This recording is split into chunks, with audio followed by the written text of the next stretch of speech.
Welcome, everyone, to today's deep dive. Yep. It is Wednesday, March 18th, 2026, and I want you to imagine something for a second. Oh, okay. Let's hear it. Imagine you've been the absolute center of the universe for, like, 40 years. Every single word that leaves your mouth is treated as unquestionable law. Right. Total absolute control. Exactly. Your face is plastered on every billboard, your name is sung in schools, and the reality you have constructed is basically the only reality that exists. Mm-hmm. But then, one crisp afternoon, you step out onto a balcony to deliver a speech. You expect the mandated, subservient cheering you have heard for decades. But instead, the crowd looks up at you and they start to boo. Yeah, it is just an instantaneous, profound psychological rupture. Wow. Rupture's a good word for it. It really is. The entire architecture of their ego completely collides with the reality they can no longer control, and, well, the brain simply does not know how to process the data. And that split second of rupture is our mission for today's deep dive. We are doing a psychological analysis of dictators during popular revolutions and after their fall. Which is a fascinating space to explore. It really is. We want to understand the bizarre, utterly surreal mental gymnastics that autocrats execute when their power collapses. And to do this, we are looking at an incredible stack of sources today. We've got a lot to cover. Yeah, we have clinical personality profiles, like the incredibly detailed psychological mapping of Libya's Muammar Gaddafi. We have raw historical transcripts from the final bizarre trial of Nicolae and Elena Ceaușescu in Romania. Which is just a wild read. Truly. And we are also pulling from political science frameworks on regime collapse and the calculus of exile. I think, though, before we get into the psychology, it is really crucial to establish the analytical frame for our discussion today. Oh, absolutely. Because we are dealing with highly charged historical events and regimes that have deeply impacted millions of lives. So our objective today is strictly psychological and analytical. Right. We're looking at the mechanics of the mind. Exactly. We are looking impartially at the human mind under extreme historic pressure.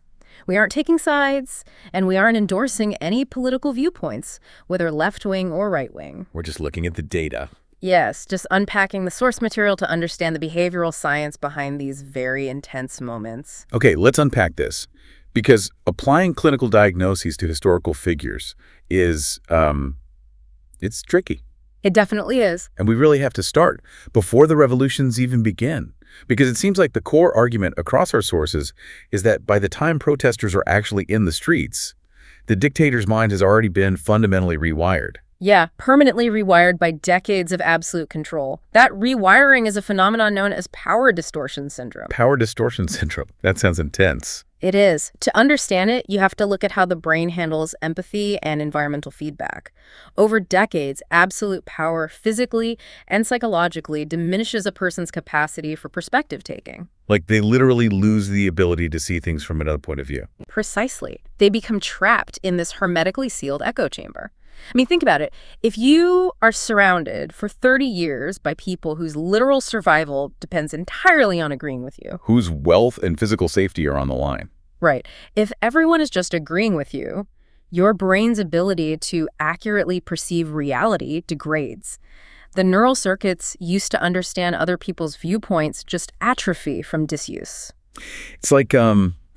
It's like driving a car where the windshield has been replaced by a beautiful, hyper-realistic painting of a clear, sunny road. Oh, that's a perfect visualization. Right. You're sitting in the driver's seat, happily steering along, completely convinced you are in total control of the vehicle. You have absolutely no idea you're accelerating toward a brick wall because your instruments are lying to you. Yes. And when you combine that severe environmental isolation, that painted windshield, as you called it, with pre-existing pathological personality traits, the results become highly volatile. So it's nature and nurture colliding. Exactly. Let's look at the clinical diagnostic profile of Muammar Gaddafi, for example. This was mapped out using the Millin inventory. Which is a framework psychologists use to categorize personality disorders, right? Correct. And on that scale, Gaddafi was classified as a malignant narcissist and a tyrannical sadist. Which to a layperson just sounds like a dramatic insult you'd hurl at a bad boss. Yeah, it does sound like name-calling. But in a clinical context, what does that actually mean for his day-to-day functioning? Well, it means his grandiosity wasn't just arrogance. It was a massive predatory drive that required constant external validation to sustain itself. His ego literally needed monumental proof of its own existence. Wow. The sources detail this incredible event in 2008 where he invited 200 African traditional leaders and monarchs to a lavish ceremony. Oh, I remember reading this in the source material. Yeah, just so they could literally crown him the King of Kings. That is wild. He was wearing these golden robes, just soaking in the adoration. But simultaneously, malignant narcissism carries deep paranoia. He constantly viewed any opposition, no matter how small, as part of a massive orchestrated Western Zionist conspiracy. But I have to push back a little on the terminology here. Sure. Is this actual clinical madness we're talking about? Or is it just the inevitable logical result of being the only guy in the room who was allowed to speak for 40 years? That is a perpetual debate in political psychology. The CIA actually once described Gaddafi as being on the verge of madness. Oh, really? Yeah, but the consensus is more nuanced. The structural isolation is the greenhouse that allows those pathological seeds to flourish unchecked. To really see how different core personalities react to that exact same isolation, we can contrast Gaddafi with Hosni Mubarak's pre-revolution mindset in Egypt. Right, because Mubarak's painted windshield looked entirely different. Completely different. He wasn't doing the erratic, sadistic King of Kings routine. He wasn't wearing golden robes or pitching Bedouin tents in foreign capitals. Not at all.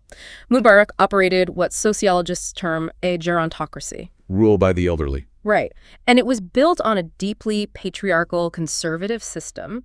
He didn't position himself as a chaotic, unpredictable revolutionary like Gaddafi. He styled himself as the stern, benevolent, and stable father of the nation. Which is a brilliant, if incredibly insidious psychological trick. It really is. By permanently casting himself as the stern but loving father, he inherently infantilizes the entire Egyptian public. It's like forcing a country of millions to permanently sit at the kids' table. It is a mechanism of profound control, and you have to understand the demographic reality of Egypt at the time to see why this psychological clash was absolutely inevitable. Because the public was changing, right? Massively. The Egyptian public was increasingly young. They were highly educated, bilingual, digitally connected to the global world, yet they were facing severe economic strangulation. The sources call this waithood, I think. Yes, sociologists use the specific term waithood. As in waiting for your life to start. Exactly. It's a state where young people are biologically adults, but they are socioeconomically blocked from achieving adult milestones. Like getting a job or a house. Right. They can't find a job, so they can't afford an apartment, so they can't get married. They end up stuck living with their parents well into their 30s. They are trapped in this extended adolescence. That sounds like a pressure cooker. It was. Yet despite this massive demographic pressure, Mubarak's regime continued to treat them as ignorant toddlers who desperately needed his endless paternal tutelage. So we have these two distinct psychological fortresses. Gaddafi, the paranoid megalomaniac demanding to be worshipped as a demigod, and Mubarak, the suffocating patriarch demanding unquestioning obedience from his children. But then, a million people show up in the public square. The protests erupt. Exactly. The painted windshield shatters. Yeah. How does a brain that hasn't processed rejection in 4 decades calculate its own survival? There is actually a fascinating mathematical calculus to this, which our sources call the Mogadishu line. The Mogadishu line. Okay, yeah. When the illusion breaks, the autocrat doesn't just react blindly. They actually engage in a rationalized assessment of repression. Oh, interesting. The Mogadishu line suggests that a dictator weighs their stock of past wrongdoings against the immediate threat of being overthrown. So they do a mental audit of their own crimes. Precisely. If a leader has a relatively low stock of past crimes when the protests start, meaning they haven't engaged in systemic torture or mass slaughter, they might actually calculate that adaptation is the safest route. Oh, so they might just step down. Right. They might step down peacefully or transition to a moderate figurehead role because they know they can survive the aftermath. Right. The research cites Jerry Rawlings in Ghana as a prime example of a leader who improved his behavior and stepped back when faced with massive opposition because his risk profile allowed it. But the dark irony here is that if their past crimes are so horrific that stepping down guarantees a firing squad or, a lifetime in a tiny cell at The Hague. What the research calls a bad post office fate. Right, a bad post office fate. If they have that waiting for them, they have absolutely zero incentive to leave. The very atrocities that kept them in power are exactly what prevent them from relinquishing power peacefully. They crocked the Mogadishu line. If they know the end result of surrender is execution, then committing even more atrocities becomes a completely rational survival strategy. Because they have nothing left to lose. Exactly. They doubled down on extreme violence. Let's look at how Gaddafi and Mubarak initially reacted to crossing this threshold, because their core personalities completely dictated their immediate responses to the protests. Definitely. In Mubarak's case, when the crowds first gathered in Tahrir Square, he leaned heavily into that father of the nation persona. I remember seeing those early broadcasts. Yeah, during his early television broadcasts, he actually told the misguided youth to go home, to listen to their parents, and to avoid causing chaos. He was playing the disappointed dad. He genuinely tried to play the disappointed father, disciplining his unruly teenagers. Which, of course, just poured gasoline on the fire. Oh, but completely. The protesters were deeply insulted by being infantilized yet again while they were demanding basic human rights. But compared to Gaddafi, Mubarak's initial response was practically restrained. Restrained because Mubarak still possessed some capacity for political calculation. Gaddafi, on the other hand, lacked any normal conflict resolution skills. Because of the malignant narcissism. Right. His malignant narcissism and sadistic traits meant he perceived the protests not as a political crisis, but as a personal, existential insult. So he just lashed out. He bypassed negotiation entirely and went straight into a violent bunker mentality. He immediately deployed mercenaries to shoot civilians. Unbelievable. He didn't try to reason with the protesters because in his distorted reality, they couldn't possibly be his people rejecting him. They had to be foreign agents and terrorists under the influence of hallucinogenic drugs. Wait, he actually said that? He actually said that in a broadcast, yes. Yeah. But what happens when even the bunker fails? When the mercenaries flee, the palace is breached, and the leader is physically captured? That is when we see the ultimate break. Right. This brings us to the most extreme psychological reaction in the source material. Total cognitive dissonance. I want to spend some time on the fall of the Ceaușescu in Romania in 1989, because the transcript of their trial is just staggering. It really is perhaps the definitive clinical case study of cognitive dissonance and the normalcy bias in the terminal phase of absolute power. So to set the scene for you listening, it's December 1989. Nicolae Ceaușescu steps out onto a balcony in Bucharest. He expects the crowd to cheer. Like they always do. Like they always do. Oh. But the crowd starts to heckle him. You can watch the archival footage. He's visibly stunned. He physically recoils and starts arguing with unseen hecklers, waving his hand as if he can just swath the revolution away. It's a surreal moment caught on tape. It really is. And fast forward a few days to Christmas Day, Nicolae and his wife, Elena, have been captured by the military. They are sitting in a freezing room on a military base, facing a hastily assembled, closed tribunal. And this is where we see the psychological mechanism of identity collapse in real time. Identity collapse. Yeah. The prosecutors are laying out the undeniable catastrophic reality of Romania. They point out that the population is starving, there is no heating in the middle of winter, and that 34 casualties have already been reported in the streets from Ceaușescu's own security forces opening fire. And Ceaușescu looks at the prosecutor and just flatly denies reality. Completely denies it. He claims under oath that he personally guaranteed every peasant in the country 200 kilograms of wheat. He is sitting in a country practically eating tree bark, and he is bragging about grain surpluses. And his wife, Elena, is equally disconnected. The prosecutor brings up their lavish, grotesque lifestyle, the massive palaces, the golden plates they ate off of while the citizens stood in bread lines. Oh, Elena's reactions are wild. Right. Elena, who, by the way, demanded to be recognized as a world-renowned scientist, despite the prosecutor noting she could barely read her own statements, she just snaps back defensively. What does she say? She says, "We live in a normal apartment, just like every other citizen." She genuinely demands proof of their Swiss bank accounts and refuses to sign anything. What the most revealing part of the transcript is Nicolae's absolute refusal to recognize the authority of the men holding the guns. Yes. He's sitting there looking at a literal execution squad, and he keeps repeating, "I am the president of Romania and the commander-in-chief of the Romanian army. I only recognize the Grand National Assembly." He insists the entire revolution is just a foreign push. Which makes me ask, and I really want to dig into the why here, are they just lying to the court to save face? Or has their brain genuinely snapped? Like, have they fully lost their grip on reality? To the outside observer, it looks like a desperate lie to save their own skin. But psychologically, their brains are engaging in a terminal defense mechanism. Terminal defense mechanism. Yeah. For a dictator who has ruled for decades, identity collapse means their personal ego and the state have become entirely synonymous. Power is so intimately tied to their physical existence that to accept the reality of the revolution is to accept the complete annihilation of their own identity. So acknowledging that the crowd hates them would be equivalent to psychological suicide. Exactly. It's similar to a patient refusing to believe a terminal medical diagnosis, but on a macro-political scale. To admit they failed, that their people despise them, would shatter their ego beyond repair. The brain just can't handle it. The human brain cannot survive that level of immediate cognitive trauma. So the ego defends itself by constructing a hallucinatory alternate reality.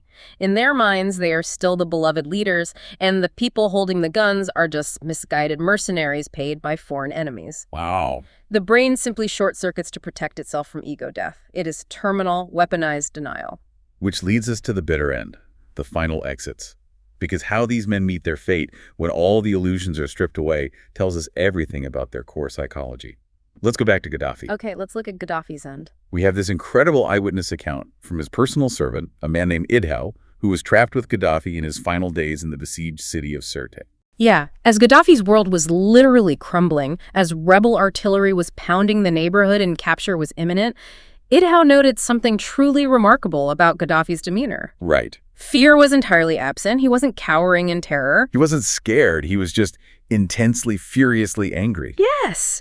He was furious at European leaders he considered his personal friends. He was ranting about Italy's Silvio Berlusconi, Britain's Tony Blair, Turkey's Recep Tayyip Erdogan. He was mad at them. He couldn't understand why they weren't intervening to find a solution for him. It's astounding. His country is in flames.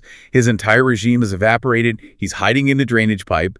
And he's basically fuming that his buddies aren't returning his calls to bail him out. If we map this back onto the clinical diagnostic criteria we discussed earlier, the Millen inventory, it aligns perfectly. How so? Gaddafi scored exceptionally high on the antisocial and paranoid scales. A malignant narcissist simply cannot compute the concept of personal failure. It is neurologically impossible for them to process that they are at fault. Oh, so it has to be someone else's fault? Exactly. Therefore, the blame must be projected outward. It wasn't his fault his people rebelled. He was betrayed by his international friends who abandoned him. He maintained this hubristic, fatalistic anger, this projection of blame, right up until the chaotic moment he was captured and killed by the mob. So let's contrast that fatalistic anger with Mubarak. Because Mubarak didn't die in a drainage pipe in a fit of rage. No, he did not. He survived the initial uprising, and he ended up on trial. And his final act in front of the world was an absolute masterclass in psychological manipulation. It really was.